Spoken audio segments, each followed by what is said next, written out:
Hello, everyone. My name is Courtney Pollock, and I'm the Customer Marketing Coordinator for SWK Technologies. I'd like to welcome you to our webinar, AI-Powered Sales Tax Management, Real-World Applications, presented by our partners at Avalara. Before we get started, I'd like to go over a few housekeeping items. Everyone has been placed on mute to keep the background noise to a minimum. However, throughout the webinar, you can ask any questions you have. If you'd like to submit a question, look for the question section in your GoToWebinar panel or the chat box, and we'll answer all questions at the end of the presentation. We're also recording this presentation, and it will be distributed tomorrow afternoon to all attendees, as well as registrants who are unable to attend. And finally, we'd appreciate your participation in our polls throughout the webinar and our closing survey. With that said, we're thrilled that you've taken some time out of your busy day to be with us.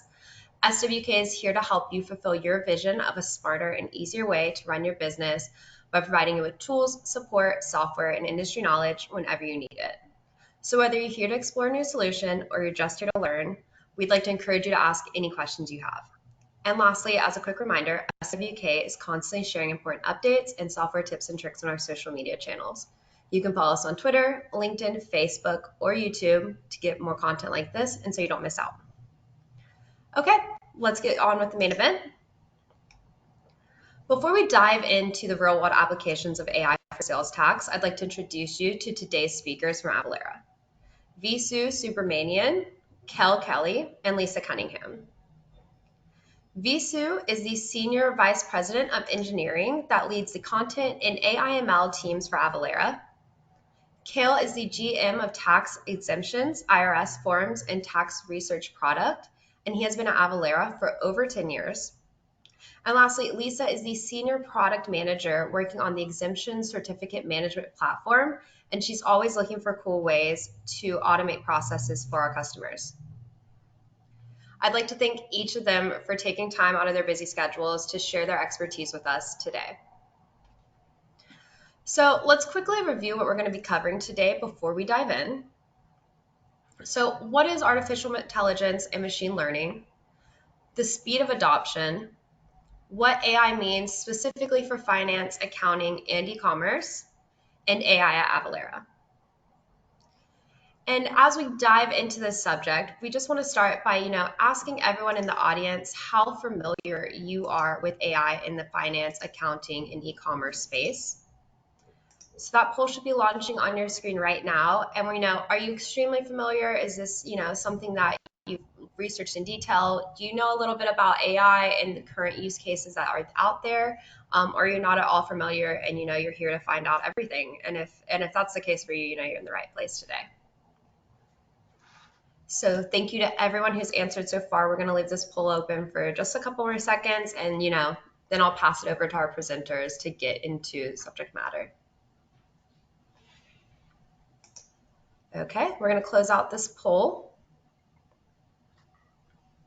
And so if you can see the results on screen, a couple of you are extremely familiar, so that's awesome. A lot of you fall into that somewhat familiar range, and that's a good place to be. And then if you're not at all familiar, like I said, this is the perfect place for you to be today.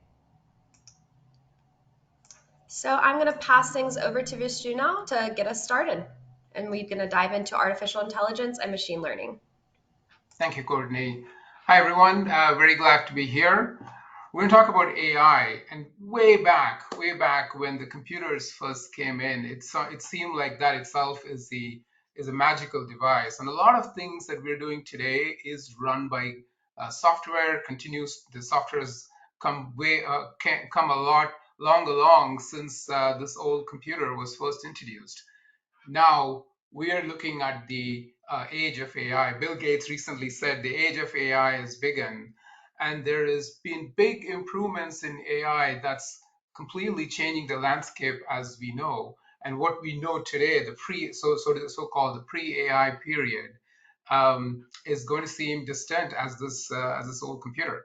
So we're going to talk a lot about it. Me and myself, Kale, Lisa. So very excited to share quite a few things along the way. If you go to the next slide, please, Courtney. When you say AI, we use AI and AI ML or ML very interchangeably. And there's subtle definitions of what these two are. When we generally speaking, academically speaking, when we say AI, we're talking about machines that think and interact like humans, that deal with very complex tasks. Think your Siri, think your Alexa, think electric cars that have autonomous driving. We're dealing with lots of complex pieces of information. It has to make decisions in real time. AI sort of uh, AI is referring to how machines may look like thinking like humans. Machine learning, on the other hand, are usually more predictive type of analysis. It uses a lot of statistics. It takes data, it learns from the data, and it's able to make predictions. So a good example is you're watching Netflix. You have Netflix recommends other movies or other TV programs to watch. It's usually using machine learning. Now, all machine learning is a subset of AI, and all machine learning is AI, but not all AI is machine learning. It's a subtle difference, but it's often used interchangeably. With that said, next slide. So, Kale. Yeah, that's a great background, Visu. And generative AI in particular has kind of taken the world by storm, and in a sense. And there's some unique properties about it. And this is it's sort of a fun slide and a bit of a thought exercise, but it kind of sets the stage for some of the possibilities. And it's interesting that um, generative AI is thought of in many respects as being more threatening to people. And it's also used in ways that we wouldn't expect, like, people talk with it and ask advice and, ask, they can get therapy from it and, all kinds of these unusual kinds of use cases. And why is that? Why does it have such human-like properties? And one way to think of this is this 2x2 matrix around when we've used automation over the course of history, um, that automation is solving problems that can be thought of in a couple of axes. One is the task repetitive or non-repetitive, and is it cognitive in nature or is it manual? And so if you look in the lower left, things like the loom or harvesters were automating repetitive manual tasks. Something like a switchboard or an ATM is uh, is automating a repetitive cognitive task. Something like robotic process engineering and robotic automation. It's an example of automating manual non-repetitive tasks, but that upper right quadrant has always been reserved for humans until now. And so that's the cognitive non-repetitive tasks. And that's a place where Gen AI can live. I mean, it can live in other quadrants as well. But the fact that it's up here, and this is an area always reserved for humans, gives it kind of this human-like nature. And then people start asking the questions. If you want to be diabolical about it, they say, well, if humans control the planet because we're the smartest, and if AI becomes at one time sentient or able to be self-learning or self-aware, excuse me, does that then mean that they'll try to dominate humans one day? And as I said, that's maybe a little bit of a stretch, but the flip side of that is that this technology opens up possibilities for innovation and efficiency and performance and in new and impactful ways that we haven't seen before. And we'll talk more about that as the presentation unfolds. Yeah, Kale, you just said about whether it can be sentient. If you go back to the previous slide, Courtney, um, if you look at the two quadrants that was there on the top, let's look at the top ones. On the left is the ATM machines and the switchboard, and you can even include current software programs. Software programs are written to do exactly what it's supposed to do. Most of them are calculation engines. Any software you used, they're coded in a certain way. There's actual code running behind, and it's very deterministic. It does what it's said to do and nothing more.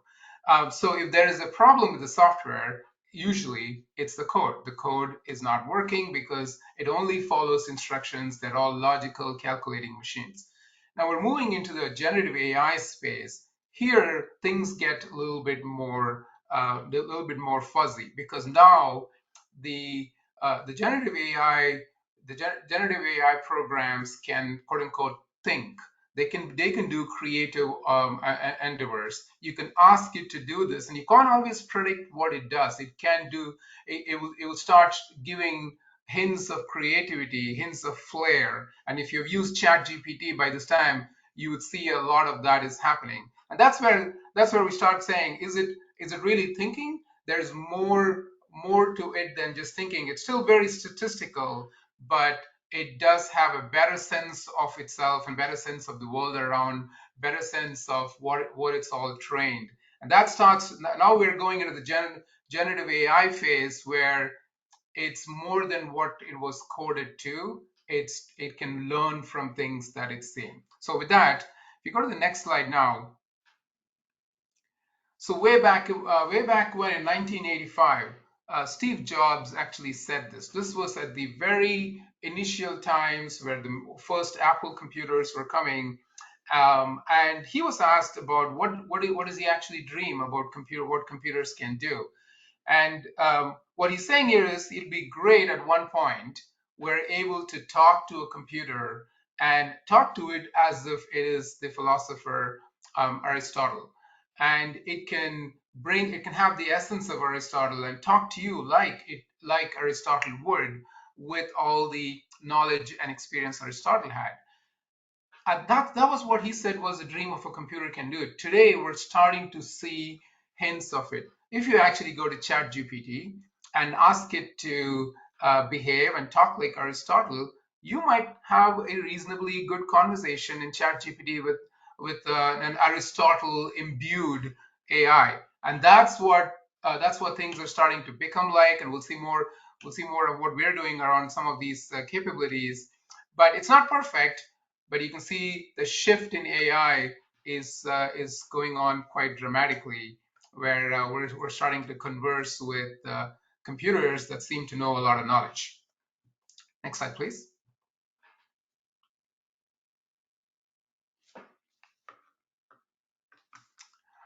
Okay, so when we think about ChatGPT itself, there is by the time ChatGPT has taken the world by storm, how quickly it got adopted compared to everything else that came before it. The Renaissance years, the internet itself was quite fast. It's faster than the ones before.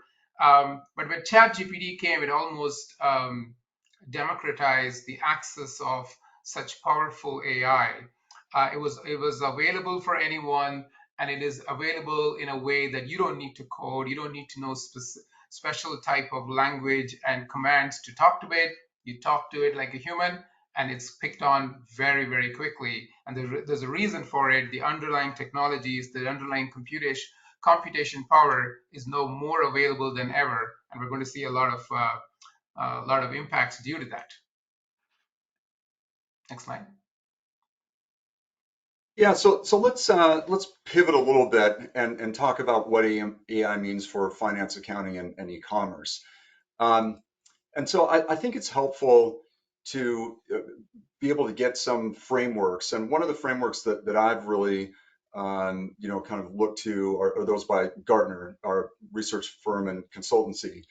And they have a couple of that are fairly complex. But I wanted to at least share them and kind of expose the group to this today.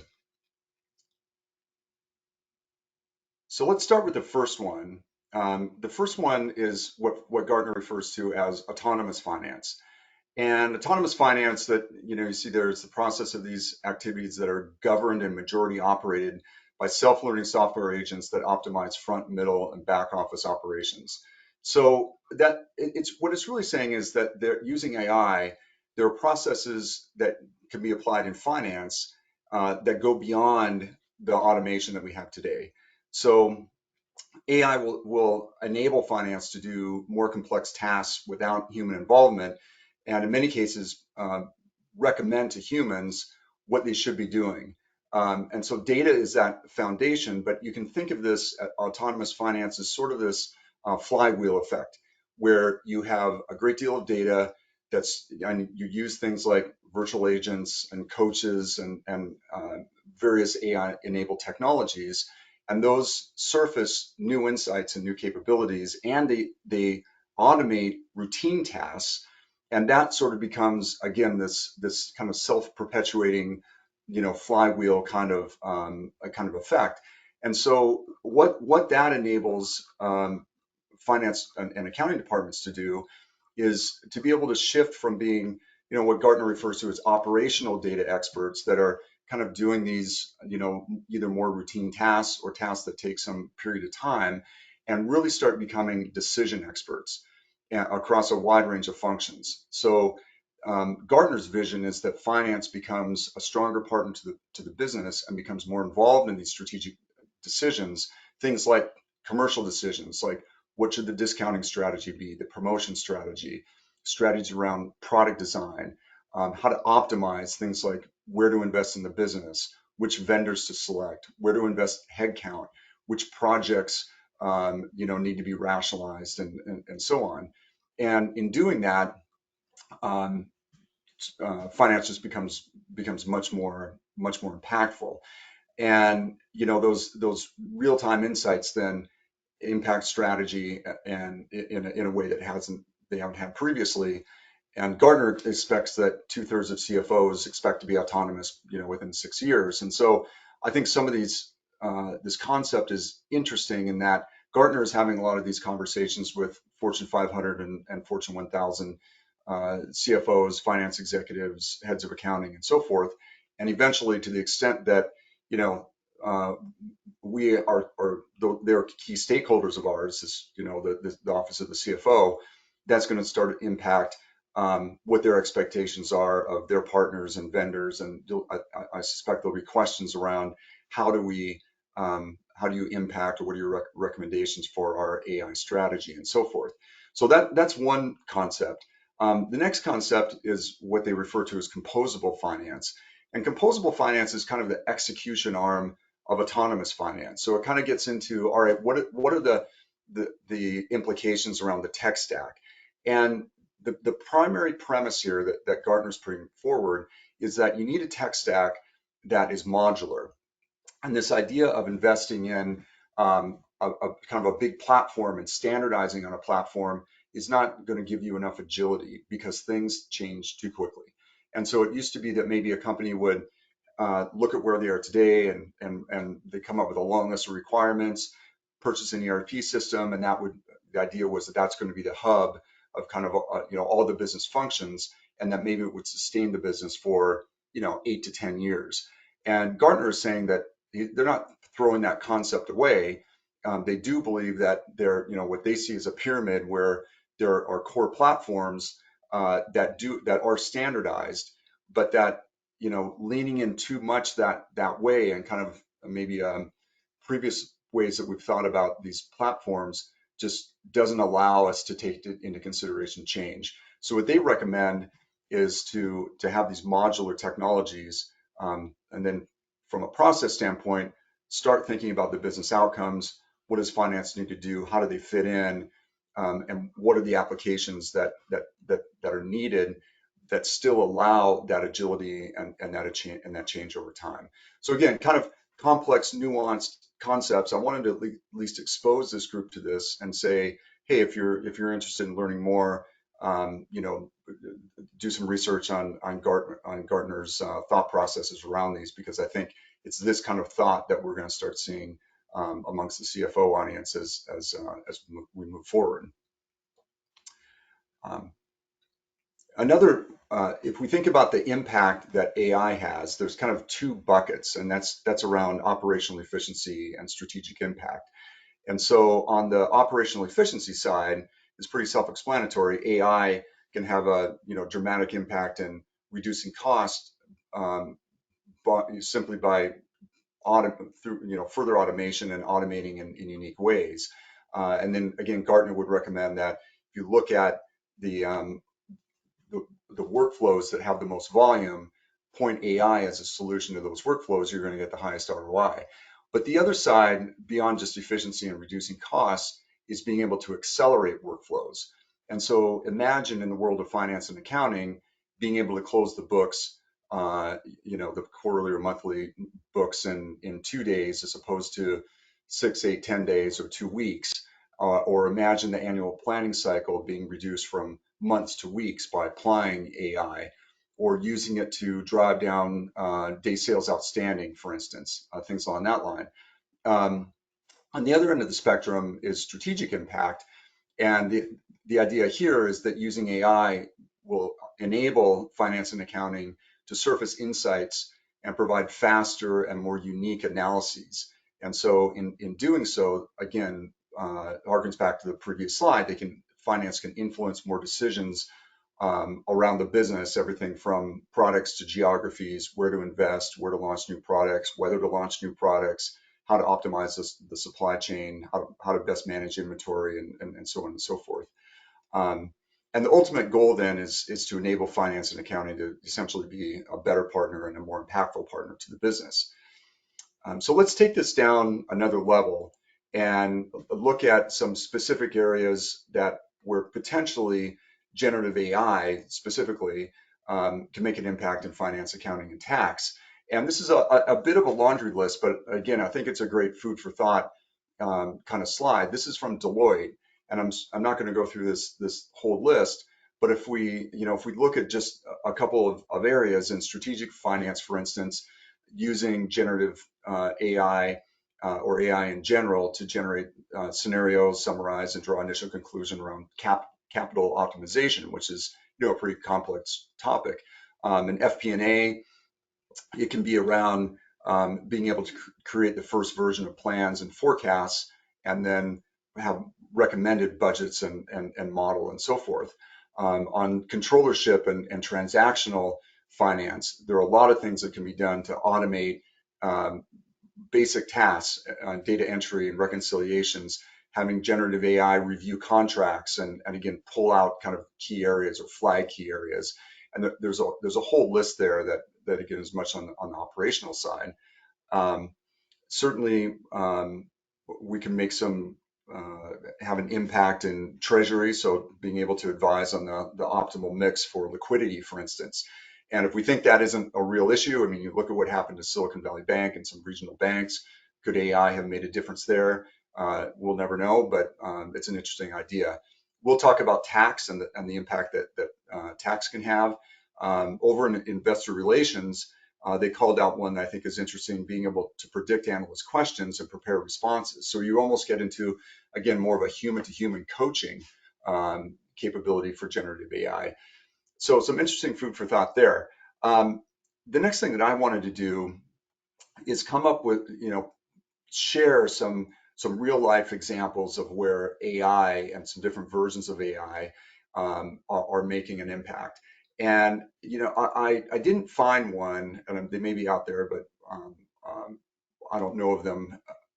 But in accounting and finance, but I did find one that's really interesting in the world of sales and marketing, and kind of the premise behind what makes this so interesting, I think so compelling, is the recognition that AI, in addition to all the capabilities we talked about, has the ability to process unstructured and multimodal data. And you've probably seen some examples where generative AI, for instance, has created images, but you can actually take images, charts, recordings, voice, all kinds of different modes of input and feed them into a model, not just get them out as an output.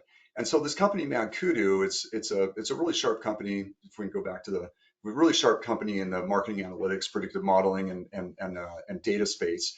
And so they use unstructured data to in ways like reading web pages, reading social feeds, parsing emails, call recordings, parsing webinar transcripts to figure out the context and so on.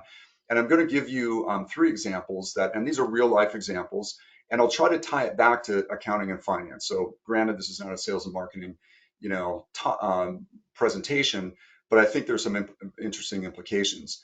So there'll be 2 on operational efficiency and 1 on strategic impact.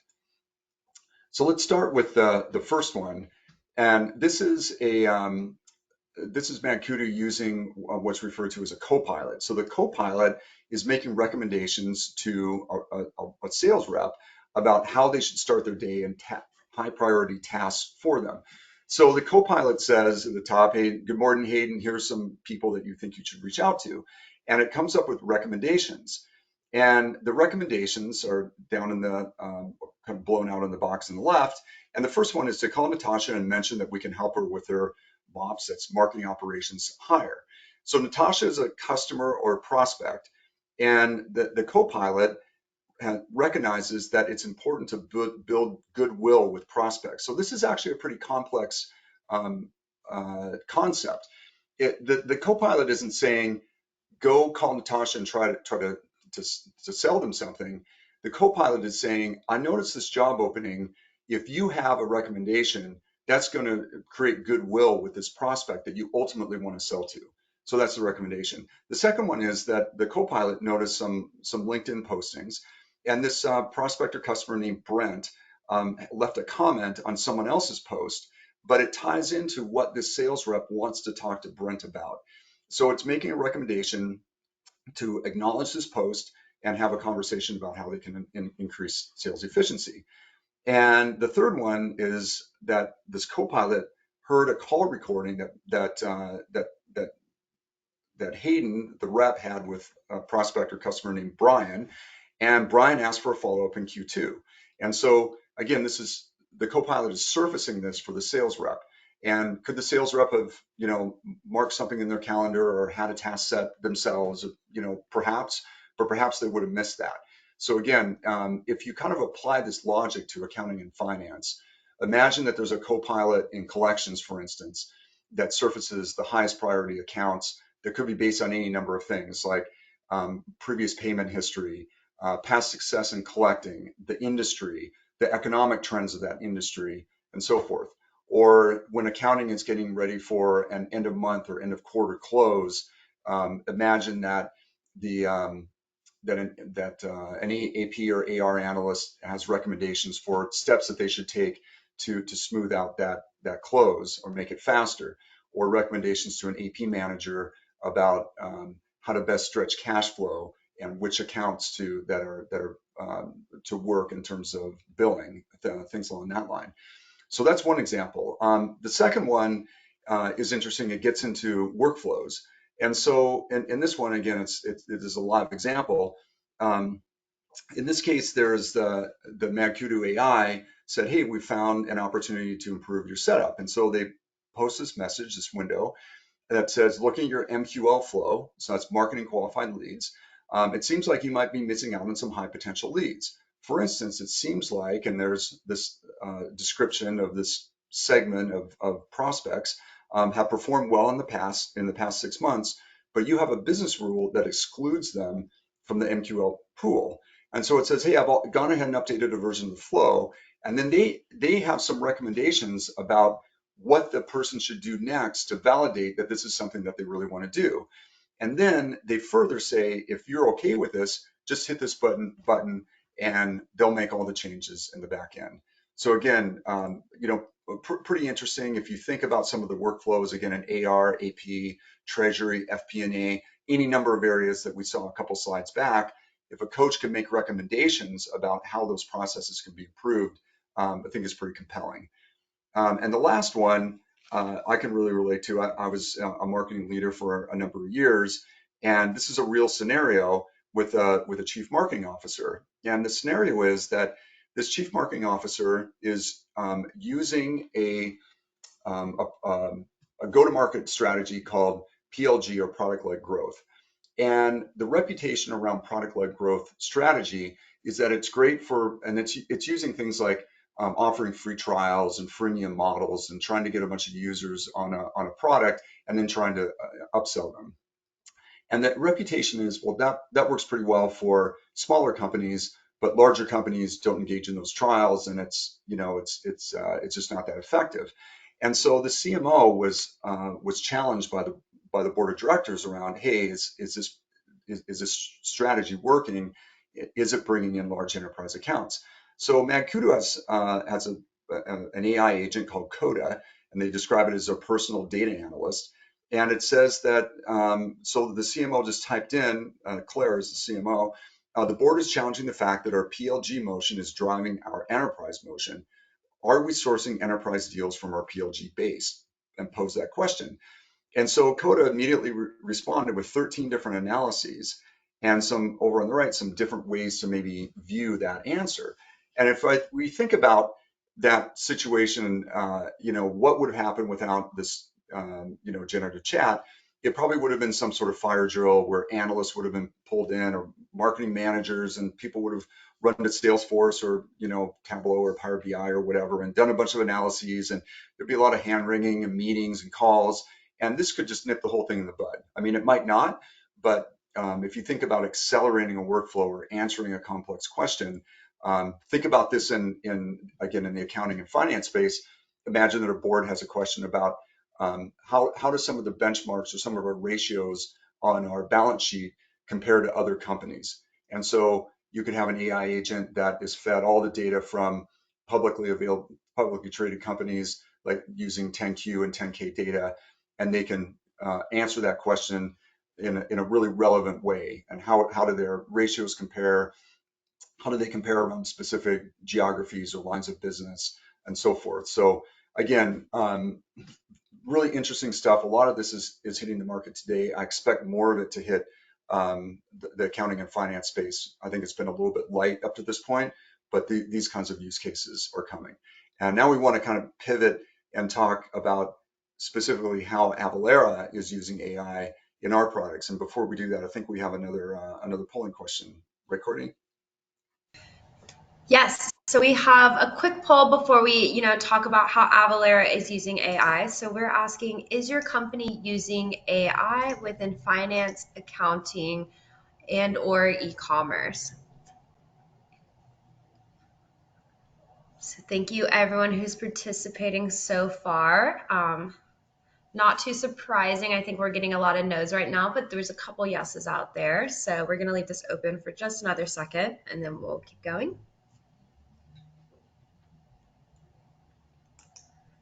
Okay, so just so everyone can see, we had 14% of you said yes, and the majority on the no side, so not too surprising, but we're about to tell you, how you could be.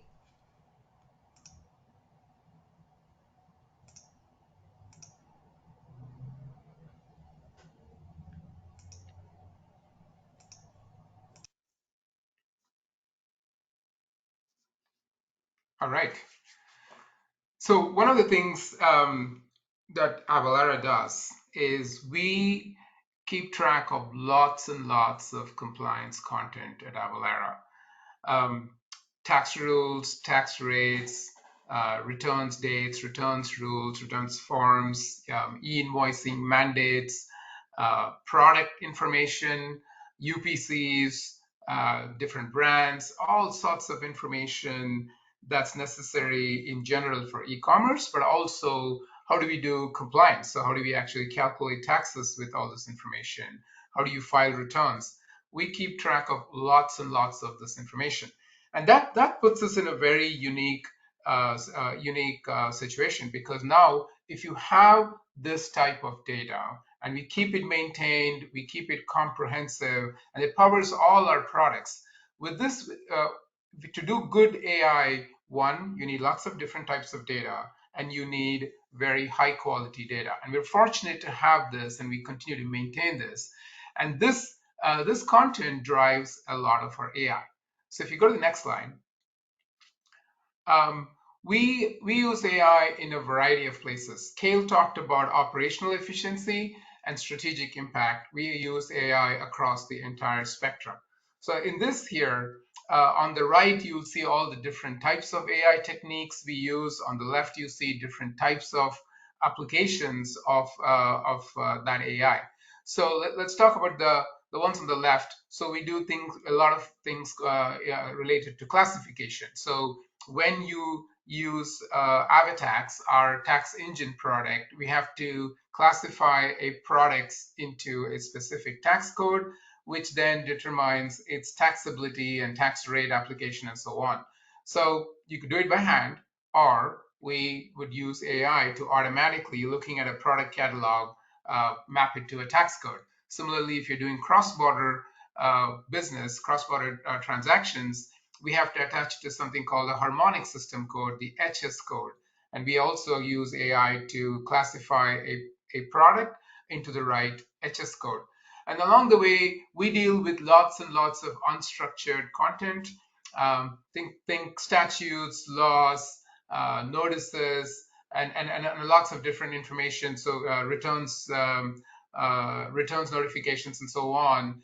We do a lot of analysis of these types of content. We extract information about licensing, information about exemption certificates, and so on. And you'll see an example that Lisa is going to do a demo soon. And lately, you're going to see a lot of chat bots with generative AI, and I'll do a demo shortly. And on the right, you'll see all the different techniques. You might have heard about them. We do classification, optical character recognition. We look at both printed documents and also handwritten documents. We make sense out of it. A lot of what's called natural language processing. We understand unstructured content. And then we've been using deep learning, which is what in the AI space you might hear things like neural networks. We use all of that to analyze a lot of content. And more lately, which I'm also going to demonstrate, is use generative AI in this quest of using AI so that our customers have a better experience using our product, and we're able to expand the coverage of compliance areas that our customers need, and then we make the whole process very easy for our customers and partners. Next slide. So we'll start with the first demo. I'm going to call in my colleague Lisa to do our exemption certificate management demo. Thank you so much, Visu. Let me get this sharing for you. Okay. So what we're looking at here, just giving a little bit of context. So what this product does is this is a place to store and manage your sales tax exemption certificates. And the reason this is important is because the tax liability lives with the business making the sale. So if you're selling things and your customers would like to not pay sales tax because they have a valid exemption reason, you're required to hold a valid tax exemption certificate on file for them. So our customers use this tool to track and manage those certificates. And, automation has really sort of always been our game, but we've done this pretty exclusively with business rules to date. And so the way that we're leveraging artificial intelligence now is to, learn ways that we can further that automation and make things really easy for our customers. So each tax jurisdiction, so each state has different requirements for their exemptions. And in some cases, you fill out a form. Again, we're used to the business rules, being able to validate those forms, pretty easy. And then in other cases, the form itself is issued by that tax jurisdiction. So sort of famously, Florida has this certificate that's issued by the state that expires every year. And so what we've done here is I just uploaded an image of that. So there's no form to fill out. And our artificial intelligence recognized, hey, this is a Florida form. We know that it expires every year. So we were able to read the certificate number and pre-fill that for you, and along with the expiration and the effective date, and tell you, yeah, this is a good certificate. This looks like exactly what you need. There are other times, of course, that the certificate is not so straightforward. There's certainly a high degree of complexity that exists out there. We'll look at another example here. So this is the Streamline Sales Tax, or the SST certificate. And you can see there's actually quite a bit of information on here. And so when we think about the business rules and reading the form, we can say, okay, well, we can pretty easily extract some addresses and things like that. But we'll know that for this one, you've checked too many checkboxes here. So as an individual who is uploading these certificates, how are you supposed to know that this looks like it's a complete form, but in actuality, there's some issues with this. So you need to reach out to your customer and look at that one more time. The other thing that this will do is save quite a bit of time just in doing things like filling out forms, right? So we're looking, again, we're recognizing what kind of certificate this is. We're looking for those fields that are relevant. We're validating whether everything is present that you need, and we're pre-filling all that information, making sure we have a signature, making sure we have dates, making sure we have tax ID numbers. So this is another one with a high degree of complexity. This is a multi-jurisdiction or MTC form, and you can see that there's a lot of different tax ID numbers here. And what we've done is we went ahead and pre-filled all of that information down here for each of those. So you can imagine the level of manual work that will be required to fill all of that in. And so that's really, I think what we're doing right now, and we're always looking for new opportunities, but what we're doing right now is really sort of marrying our business expertise with the future possibilities of, what if we leverage these systems to be able to read these forms on our behalf. It requires less intervention and expertise from the user, and so they're able to, reduce errors and make this really simple and make it a lot faster, and really just sort of further automate all of these systems that have been historically very manual. So that's all I have to share for today, and we'll thank you. All right, thanks, Lisa. So let's do a couple more demos. And I'm going to show you, oh, did I jump in earlier? Lisa, would you like to speak to this one, or are we going to move forward? Oh yeah, sorry about that. Yeah, so I think we spoke to this a little bit earlier, but again, as I mentioned, the onus is really on that seller, and so these are some different ways that we are integrating this. Yeah, I apologize. I think we jumped into the demo before the slide. Yeah, this is just sort of reiterating our previous points, so we can move forward. There are really sort of these three key business activities that the enterprise certificate management engine does.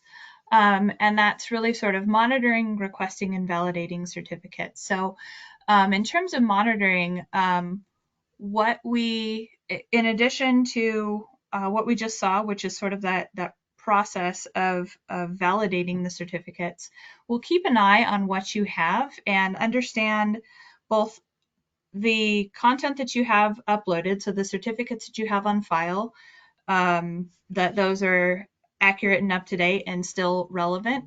But what we also do is we will monitor the market as well, which Visu mentioned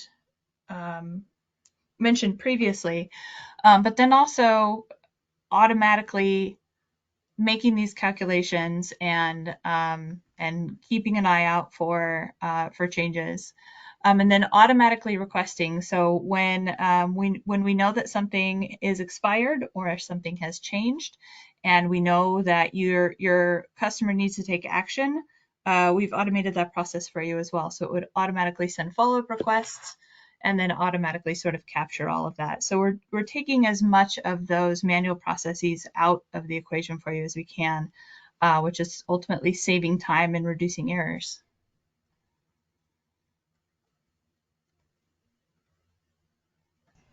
Thank you for covering those, Lisa. And I think now we're going to pass it over to Visu for a bit of a demo in the ChatGPT plugin. Yeah. So Lisa, let me get my window for share. Okay, Lisa talked about, showed you the use of AI. Now we're going to show you the use of generative AI. So in ChatGPT earlier this year, they announced the availability of creating plugins within ChatGPT. So if you have a ChatGPT Plus account, you get access to different plugins. And we have an Avalara plugin, and I'm going to show you what we did with it. It's a sales tax calculator. So as I'm talking, I have this thing typing in. So what it does is it can take requests on about sales tax calculation and conversationally figure out the answers for what the sales tax is. In this example here, it's a made up example about a $6,000 sofa. I live in Austin, so what would be the sales tax on that sofa if you plan to sell in that address in Austin? So ChatGPT gives you the answer conversationally. Now I can take the same thing, which will be the next question, and say, well, what about it? What about the sales tax in a different address? And we also, ChatGPT will also, using our the Avalara plugin, will calculate what the sales tax is for that address. As it completes here, I can also ask it to compare. So I'm going to add one more question after this. Is it done? Okay. I'm going to say, well, what about the same sale if it's made in Oklahoma City? And it knows that we're still talking about the sofa. We're still talking about the sales tax. So now it's going to do a comparison, and it'll also tell what would the sales tax be in Oklahoma City, and whether it's going to be higher or lower than selling the same sofa in Austin. So it's available for anyone to use if you have a ChatGPT Plus account. And once you can go there, you can look for our Avalara plugin. And if you have that turned on, then you can ask sales tax questions, and we can answer right there in ChatGPT. Now, this is all using the content that I earlier on talked about. We have one of the largest collections of compliance content in the world, and it uses the power of our content and the power of generative AI through ChatGPT to give a conversational experience on sales tax calculation. Now, I'm going to show you one more. Let me get this out. Can you see this? I think it's still loading. Okay. We are still seeing the ChatGPT screen. Got it. Okay. So let me get the other share going. Okay. You see it now? Yes. Okay. So what here we're doing is we have lots of tax research content too. We have a product called Avalara Tax Research, and through that we also take all this content and we create answers for taxability on a variety of products across a variety of different tax areas and industries across the entire United States and also globally too. So what this is going to do is make that whole taxability question conversational. So what we did is we trained a large language model, which is basically a generative AI model, and trained it on our content that we have curated and our expertise that's there behind it. And now we can ask conversational questions about taxability to this corpus that we have trained on generative AI. So you'll see what the various kind of questions. In this particular case, right now it's talking about copying services and whether it's taxable in Alabama. And so as it answers, you'll also notice a couple of things. It gives explanation, but it also calls in the citation it's based on. So one of the things that you might have heard is that generative AI at sometimes can do what is called hallucination. It can come up with answers that are not exactly accurate. When we do our AI, we ground it in a lot in the truth that we have. And the truth for us is our Avalara tax research. And so not only are we giving answers conversationally in this case, we're also citing where it actually came from. So this becomes a very, very quick resource. You can just ask the question and you get answers to this. This product is not released yet, so you are seeing something we're building currently, but you can both the examples, the plugin and this one, should give you an example of what all can we do with our content, and using generative AI make it very accessible to all our customers and partners. So those are the two generative AI demos that I had. Thank you, Visu. I think, and so now we are going to go into our final poll and our Q&A portion. So if you have a question that you haven't had a chance to submit into your question box, you can do that now in the question section of the chat box. And while you're getting those questions in, we do have one final poll. So we're just asking if you would like a follow-up to learn more about Avalara solutions and how they can work within your business, or if you'd like some more information about their ChatGPT tools. So thank you for everyone who's answered so far. We've got a couple different options for you there. And after we've had the poll open for a minute, we'll move into those questions. And I've got a few questions for you guys, Kale, Lisa, Visu, that have come in throughout the webinar. And then hopefully we're getting a few more here at the end. Great. Hey, Courtney, one thing that we had on one of the slides is AI and e-commerce. And just to touch on that a little bit, just briefly, the challenge, of course, in e-commerce is that, any product can be sold anywhere, right? So from a taxability standpoint, especially, in difficult tax countries, the US being one, there's a lot to manage there. So just, I thought I'd say just a couple things on that. One, going back to cross-border, Visu mentioned this, how we're using machine learning around identifying HS codes, or making sure that the product is categorized properly, and doing that very quickly and cost effectively in a machine learning sort of AI-driven solution. So I think that's interesting. What Lisa showed was around this kind of automating this exemption certificates. That capability, for those of you in the B2B space or of clients in the B2B space, that can be incorporated into a website, and so there can be a lot of logic that's built in to receive a certificate, allow the transaction to take place, but then very quickly understand whether that's a valid certificate or not.